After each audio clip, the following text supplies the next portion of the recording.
The top business stories live from the Sky Newsroom. UK unemployment rises for the fifth consecutive month to a four-year high following the Chancellor's national insurance increase. President Donald Trump claims that Coca-Cola will use real sugarcane in its drinks sold in the US. Plus, could plastic batteries be the green and cost-effective solution to our energy storage?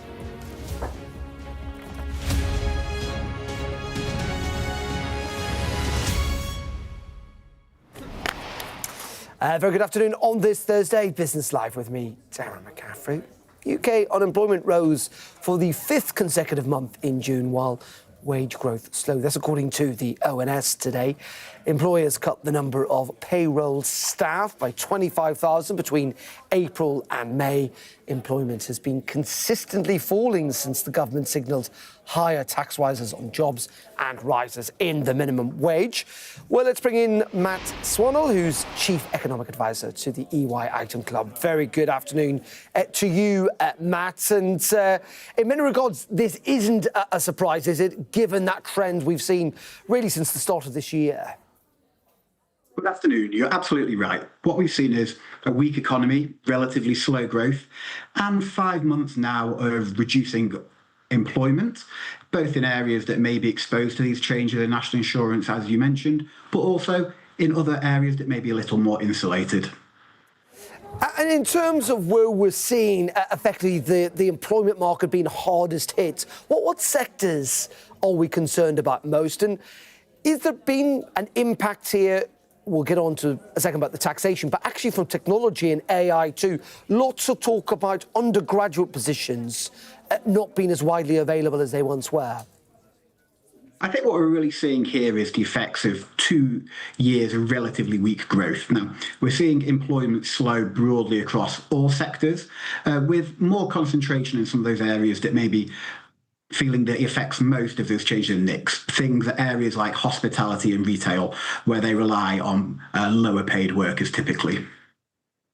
Let's talk about the implication potentially of those tax changes, because there's been a lot of suggestions that largely in part this is due to the increases in NICs and the minimum wage at the start of the financial year. Do you agree, Matt? I don't think we can chalk it up to any one thing. What we are seeing is that those sectors that may be more exposed are reducing their hiring, not necessarily laying off staff.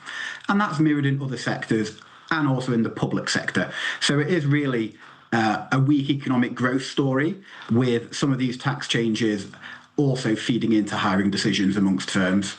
And does this mean now that it is almost inevitable a Bank of England interest rate cut next month?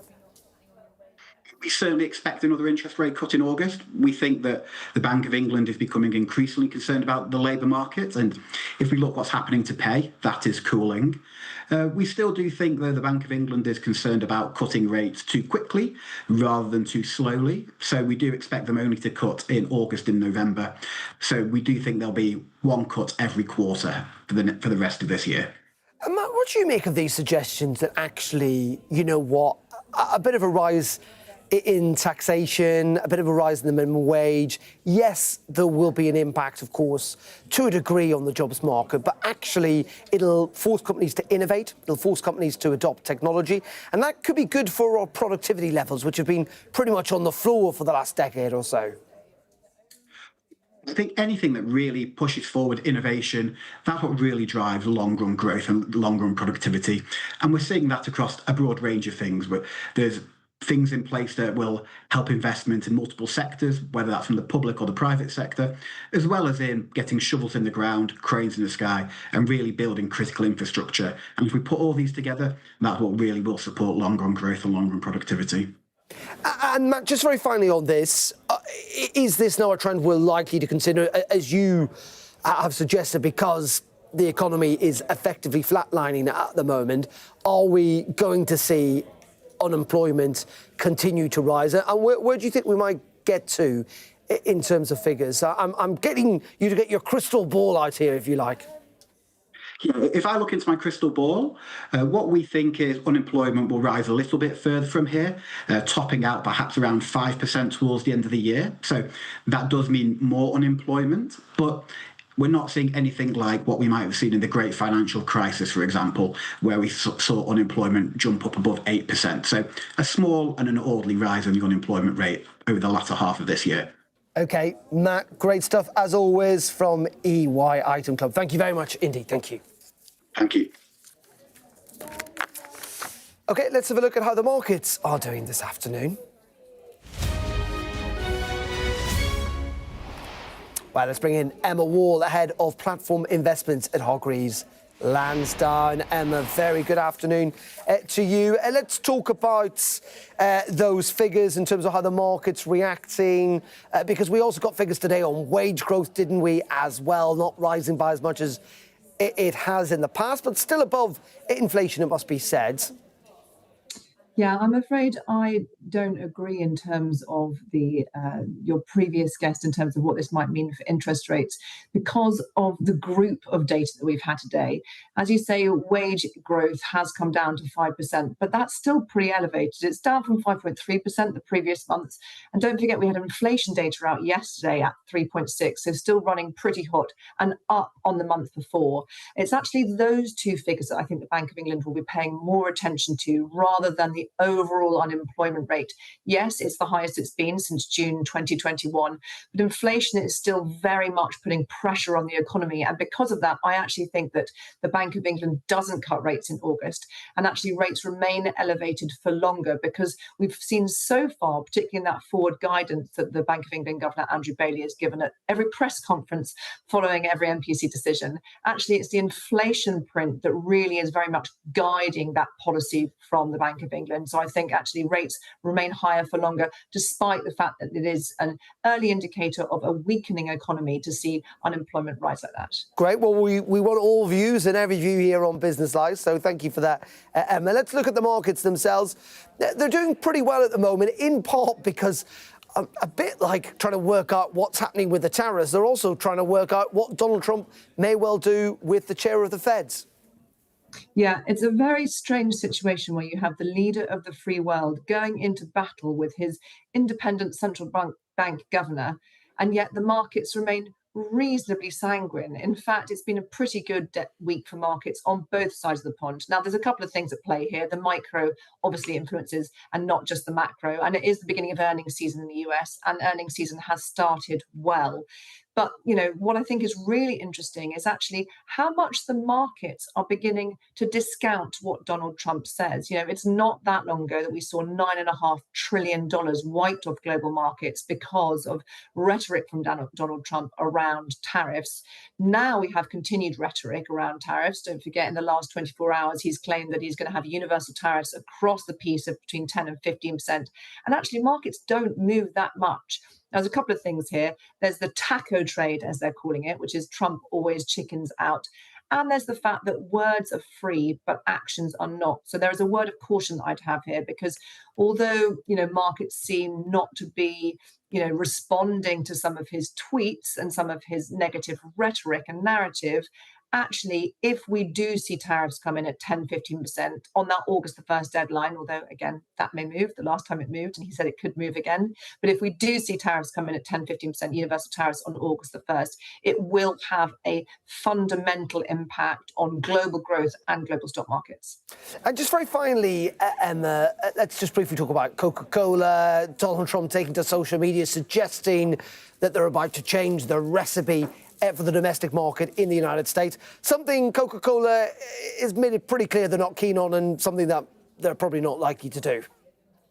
I mean, there's a silliness to this story, as there always is with Donald Trump, not least because actually Coca-Cola, the full fat version, is not his favourite tipple. His is actually Diet Coke, of which apparently he has had a tap put in the Oval Office so that he can have it on demand.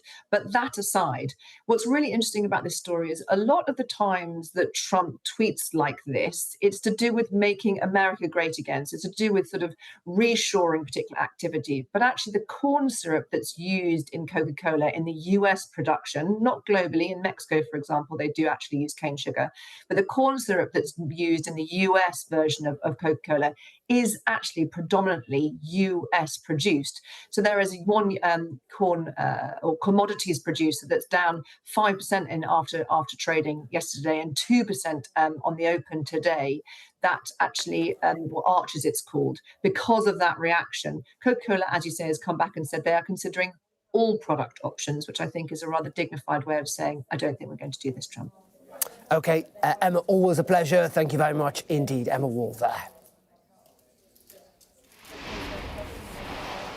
OK, just to bring you up to date with a little bit of breaking news, and that is we've got confirmation through that rescue teams searching for the British man Matthew Hall in the Italian Alps, who had found a body yesterday, have confirmed it is that of Matthew Hall, who had gone missing in the Italian Alps. The discovery was made, as I say, yesterday, Wednesday evening, close to a Mountain View top town where the 33-year-old had been staying. Mr. Hall from Hull had gone missing on the 9th of July, and Italian police say they have informed his family. Meanwhile, the Foreign Office is saying they're supporting the family of that British man who died in Italy and are in contact with the local authorities. So confirmation that rescuers searching for Matthew Hall have found a body and identified it as Matthew Hall, who went missing in the Italian Alps on July 9th.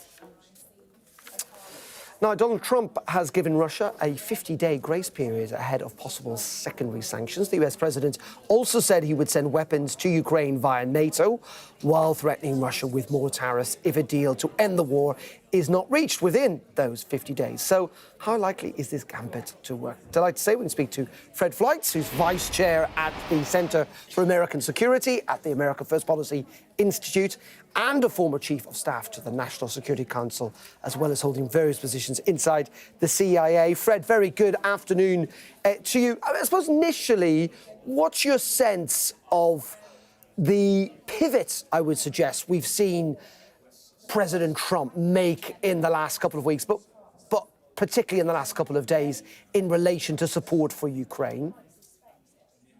Well, I think we know from history that successful leaders are pragmatic and they will adjust their policies when the circumstances warrant.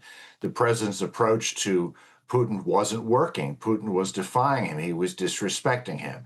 And Trump gave the Iranians a certain amount of time to negotiate a deal. He's given Putin a certain amount of time. He's adjusting his policies, but he's still sticking true to his key principles. He wants to stop the fighting in Ukraine, and he's going to send weapons to the Ukrainians, but he's going to do it through Europe. And that keeps his promise that Europe has to take primary responsibility for defending Europe and for the war in Ukraine. Yeah, and as you say, that's the fascinating bit of this, Fred, isn't it? That effectively it is European countries that are going to buy these weapons for the United States and then supply them to Ukraine.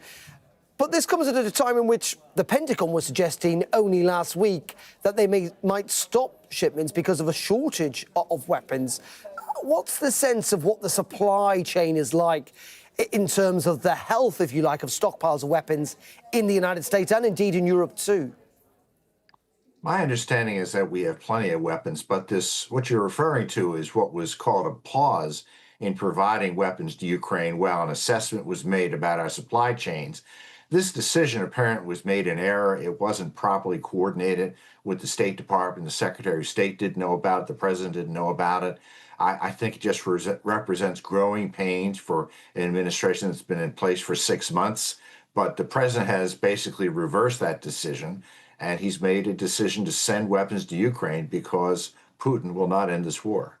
Well, Putin won't end this war, and isn't that the challenge, I think, and the frustration, clearly, and we've seen that again from President Trump in the Oval Office this week, that Russia simply don't seem prepared to get around the negotiating table. Donald Trump thought he could get a deal. He could get a deal within a day, he suggested at one stage. He realises that's simply just not going to happen. Well, historically, getting agreements like this take time. It could take years. Maybe we'll see an agreement towards the end of the Trump presidency. Trump obviously has to increase the pressure on Putin. He's going to continue diplomacy and make the case to Putin that frankly, Trump is the only person on the international stage, perhaps ever, to make Putin a deal to end Russia's isolation. And Fred, will these secondary sanctions make any difference? I mean, we're told Russia's under some of the greatest sanctions any country's ever faced, and yet its economy is still, it's a military economy at the moment, but still doing reasonably well. What difference would these additional sanctions make in your estimation? Well, these secondary sanctions, which will be against states that are essentially buying Russian oil and gas, could be very significant. It could mean a huge cutoff of revenue for Russia, and it could lead some of these states to join the U.S. in pressuring Putin to come to the negotiating table and to agree to a ceasefire. OK, and just very, very finally, fascinating for us on this side of the pond, if you like, Fred, trying to work out the politics around this and the possible divide or growing split between some of President Trump's MAGA base, if you like, who do not want to get involved in another war, wanted the war to end, and where President Trump now is in terms of his support for Ukraine? That divide has really been exaggerated by the mainstream media. There's some people who will not be happy with Trump bombing Iran or sending weapons to Ukraine, even through NATO. But Trump has been clear that he's sticking to his key principles and that he came up with the America First approach to U.S. national security, and he decides what is in that approach. OK, well, fascinating stuff. That's why we get lots of different voices on to explain these things for us. Fred, we really appreciate your time this afternoon. Fred Flights there, live from Washington. Thank you.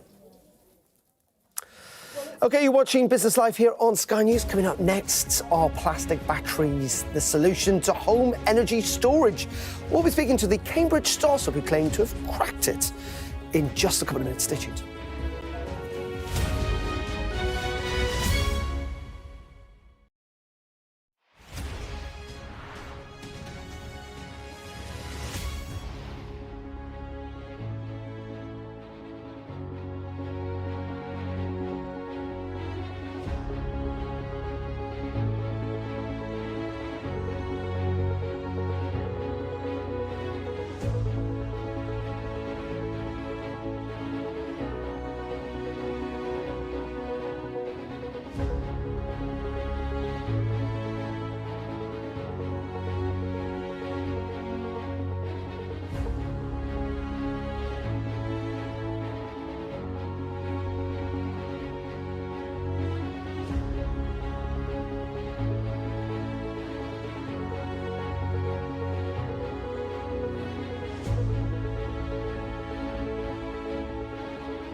Our app gives you the very best of Sky News wherever you are.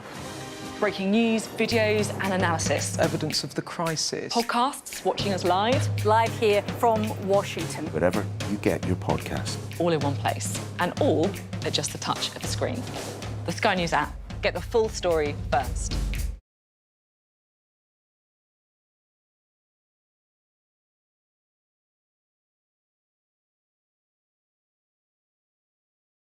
We are under Israeli military restrictions in terms of some of the things that we can film, but it's important to be in there.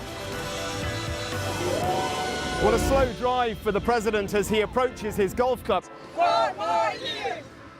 Free wherever you get your news. I'm Mark Stone and I'm Sky's correspondent based here in Washington, D.C.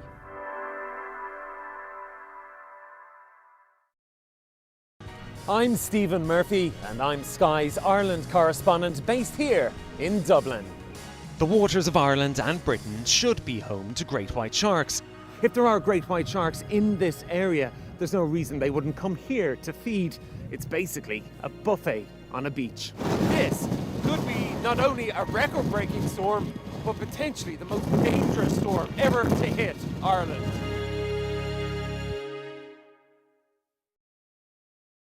This is the game changer seat. Look, it even comes with binoculars.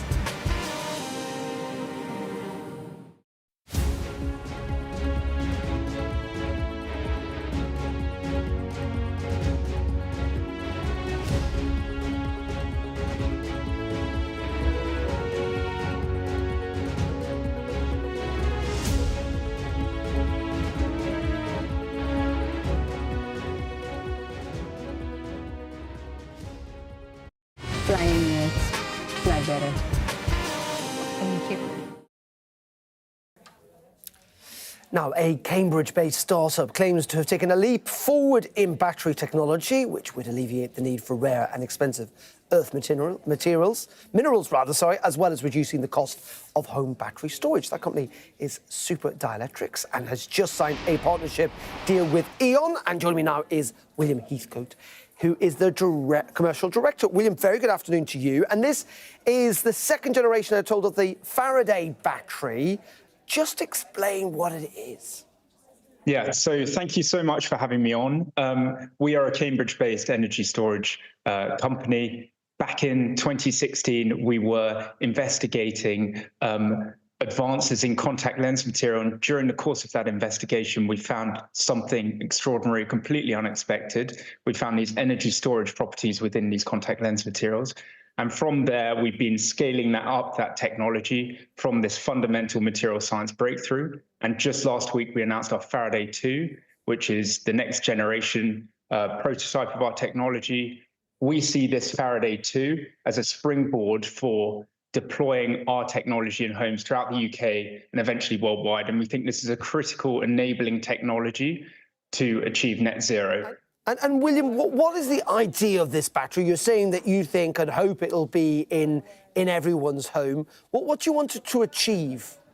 Why do we need a battery?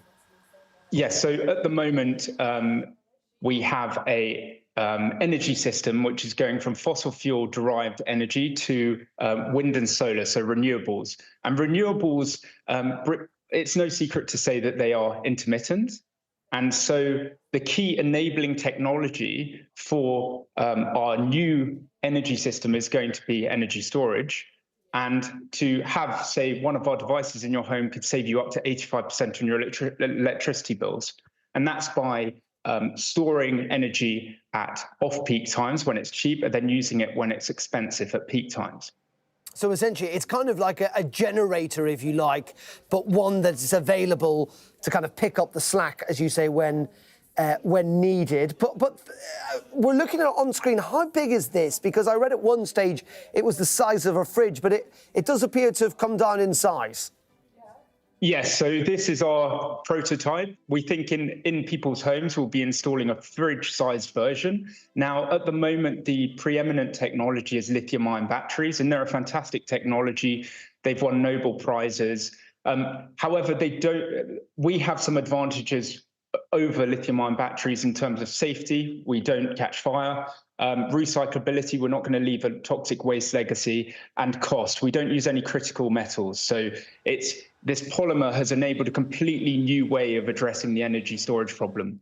And just very finally, William, you're the commercial director. This is state-of-the-art technology. It's genuinely quite exciting in terms of what it could do in the future in terms of energy provision for all of us in our homes. Are you getting the support? You're a Cambridge company that's in that arc of innovation, if you like, in the UK.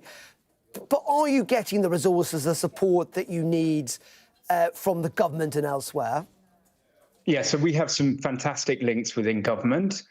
We have a lot of interest, as you can imagine, not just in the UK, but worldwide.